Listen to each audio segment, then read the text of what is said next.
Hello दोस्तों, कैसे हो आप सब। दोस्तों, आज मैं डायलिसिस पेशेंट लेके जाने वाला हूँ। तो मैं बताना चाहता हूँ कि डायलिसिस क्या होता है। सबसे पहले जानते हैं कि आपको डायलिसिस की ज़रूरत क्यों पड़ती है।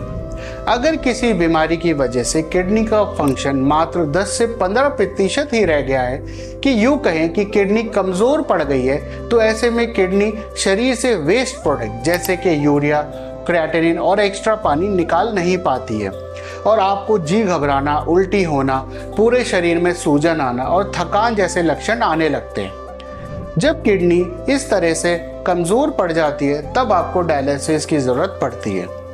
अब जानते हैं कि आखिर डायलिसिस या हीमोडायलिसिस किस तरह काम करता है।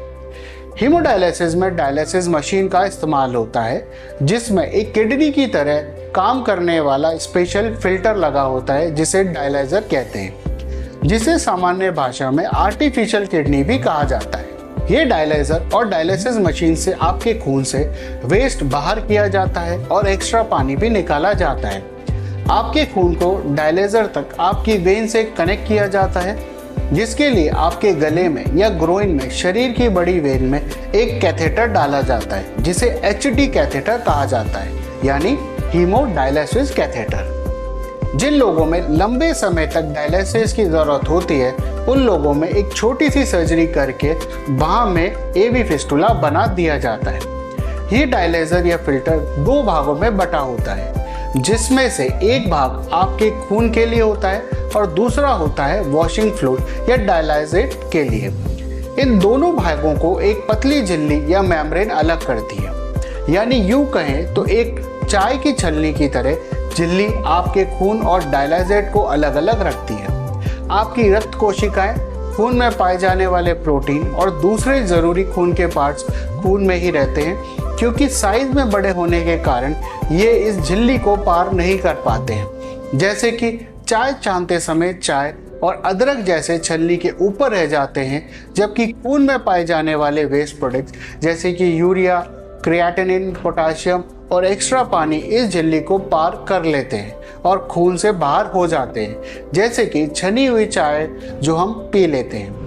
हीमोडायलिसिस कितनी बार होगा और कितनी देर होगा, ये आपकी बीमारी और आपके स्वास्थ्य पर निर्भर करता है, पर अक्सर सप्ताह में 2 से 3 बार और 4 से 6 घंटों तक डायलिसिस हो सकता है। इसके अलावा डायलिसिस के बाद या हर महीने आपके खून की जांच भी होती है, जिससे आपके शरीर में यूरिया, क्रिएटिनिन जैसे वेस्ट प्रोडक्ट्स नापे जाते हैं और अगला डायलिसिस इसी अनुसार प्लान किया जाता है।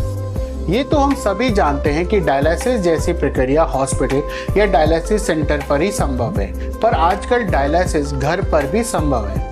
पर आपको अपना डायलिसिस हॉस्पिटल में कराना है या ये घर पर भी हो सकता है, ये डिसीजन आपके डॉक्टर आपकी बीमारी और आपकी ओवरऑल हेल्थ को देखकर ही लेते हैं।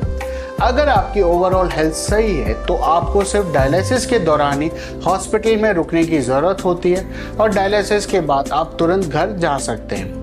डायलिसिस जब होता है उस दौरान आप अपने शौक का कोई भी काम, जैसे कि फ़ोन देखना या फ़ोन पर बात करना, कंप्यूटर पे काम करना, किताब पढ़ना या अपने साथ आए फैमिली मेम्बर से बात कर सकते हैं।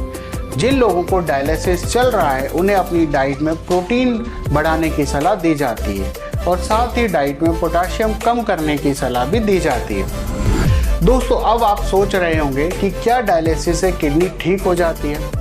दोस्तों, अगर आपको एक्यूट किडनी फेलियर हुआ है, यानी अचानक आपकी किडनी का फंक्शन कम हुआ है, तो थोड़े टाइम के डायलिसिस और बीमारी के इलाज से किडनी रिकवर कर सकती है।